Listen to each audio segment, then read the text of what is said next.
আমার শ্যাম আলাদা নয় বোঝ তোরা সকলে, আমার শ্যাম আলাদা নয় বোঝ তোরা সকলে।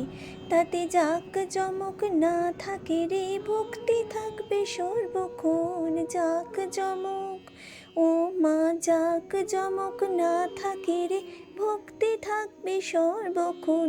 শ্যাম আলাদা নয় বোঝ তোরা সকলে, আমার শ্যাম আলাদা নয় বোঝ তোরা সকলে। যদি শ্যাম কালো হয় কভু শ্যামা ভিন্ন নয়, ওই কালো রূপে মিশে যাব শ্যামার কোলে। যদি শ্যাম কালো হয় কভু শ্যামা ভিন্ন নয়, ওই কালো রূপে মিশে যাব শ্যামার কোলে। ওরে তাই তো বলি ধর সকলে শ্যামার ওই চরণ। তাই তো বলি আমি, তাই তো বলি ধর সকলে শ্যামার ওই চরণ। শ্যাম আলাদা নয় বোঝ তোরা সকলে, আমার শ্যাম আলাদা নয় বোঝ তোরা সকলে। আমি তাই তো মনে ভাবি, যা কিছুই দেখছি আমি মায়ের লীলা সবে।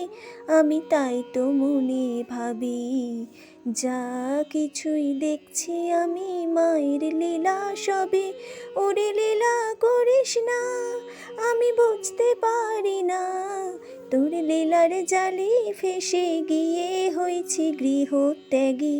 ওরে লীলা করিস না, আমি বুঝতে পারি না, তোর লীলার জালে ফেসে গিয়ে হয়েছি গৃহত্যাগী। আমি তাই তো বলি শ্যামার একই অঙ্গে ভিন্ন রূপ। তাই তো বলি ও মন, তাই তো বলি শ্যামার একই অঙ্গে ভিন্ন রূপ। শ্যাম আলাদা নয় বোঝ তোরা সকলে, আমার শ্যাম আলাদা নয় বোঝ তোরা সকলে। তাতে জাক জমক না থাকে রে, ভক্তি থাকবে সর্বক্ষণ। জাক জমক ও মা, জাক জমক না থাকে রে, ভক্তি থাকবে সর্বক্ষণ। শ্যাম আলাদা নয় বোঝ তোরা সকলে, আমার শ্যাম আলাদা নয় বোঝ তোরা সকলে। প্রিয় সদস্য বন্ধুরা, আমি আবারও নিজের বানানো একটি গান গেয়ে তোমাদেরকে শোনালাম। আমি যখন গান বানাই না, তখন আমি কোনো প্রিপারেশন নিয়ে কিন্তু বানাই না। আমার হঠাৎ করে যখন কোনো আমি কাজ করি, তখন আমার হঠাৎ করে মাথায় চলে আসে, আমি তখনই গান বানাতে শুরু করে দিই। তখনই আমি নিজে কোনো কিছু বানাতে শুরু করে দিই। মানে ধরো এই কবিতা, এই কদিন আগেই আমি দেশমায়ের একটি কবিতা বানিয়ে পোস্ট করেছিলাম। সবই আমার নিজের বানানো। আর এইটা আমি কার জন্যে করতে পারি জানো? একমাত্র ওই উপরে যিনি আছেন, সেই ভগবানের জন্যে। তুমি যাকেই ডাকো না কেন, তুমি মা তারাকে ডাকো বা মা কালীকে ডাকো বা শ্রীকৃষ্ণকে ডাকো বা বাবা মহাদেবকে ডাকো, যাকেই ডাকো না কেন, তিনি একজনই, একই অঙ্গে তার ভিন্ন রূপ। কখনো তিনি পরব্রহ্ম হয়ে পুরুষ রূপে আছেন, কখনো তিনি প্রকৃতি রূপে আছেন। ওনাকে ডেকেই বা ওনার আশীর্বাদ আমার মাথার উপরে আছে বলেই আমি এরকমটা করতে পারি। আর নিজে কিছু বানাতে পারলে সেটার থেকে আনন্দ আমার মনে হয় আর কিছুতেই নেই।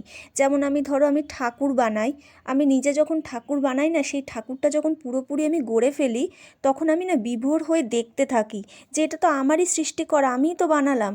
এইসব কি ভগবানের আশীর্বাদ ছাড়া সম্ভব? কখনোই না। আমি তো মনে করি যখন ভক্তি ভরে ভগবানকে ডাকবে, তখন ভগবান কোনো না কোনোভাবে ঠিক ইঙ্গিত দেন, ঠিক সাড়া দেন। ভক্তের ডাকে বা সন্তানেরই ডাকে জগৎ পিতা জগৎ মাতা আমাদের যিনি আছেন আমাদের উপরে, তিনি কখনো তার সন্তানের ডাকে সাড়া না দিয়ে থাকতে পারে? কখনোই থাকতে পারেন না। বন্ধুরা, আমার এই গানটি যদি তোমাদের ভালো লেগে থাকে, তাহলে তোমরা কমেন্ট বক্সে জয় শ্যামা জয় শ্যাম লিখে দিও। যদিও বা আমি শ্যুটটা নিয়েছি আমার মায়ের পায়ে জবা হয়ে ওঠনা ফুটে মন, ওখান থেকে আমি শ্যুটটা নিয়েছি। শ্যুটটা আমার নিজের নয়, কিন্তু গানটা আমার নিজের বানানো। আর আমার ভিউয়ার্স বন্ধুরা, তোমরা যারা আমার এই ভিডিওটিকে প্রথম দেখছো, আমার ভিডিওটি যদি তোমাদের ভালো লেগে থাকে তাহলে তোমরা প্লিজ আমার চ্যানেলটিকে সাবস্ক্রাইব করে দিও, আর লাইক কমেন্ট শেয়ার করতে ভুলো না। তোমাদের ভালোবাসা, তোমাদের আশীর্বাদেই আমি এগিয়ে যেতে পারবো। তোমাদের আশীর্বাদ ছাড়া কোনো দিন কিছুই আমি করতে পারবো না, তা কখনো সম্ভবই নয়। সবার আশীর্বাদ, বড়দের আশীর্বাদ আর ছোটদের ভালোবাসা আমার যে খুবই প্রয়োজন।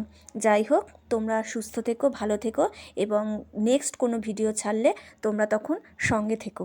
আজকের মতন বিদায় বন্ধুরা। তাহলে সবশেষে কি বলবো? জয় শ্যামের জয়, জয় শ্যামার জয়, এবং রাধে রাধে।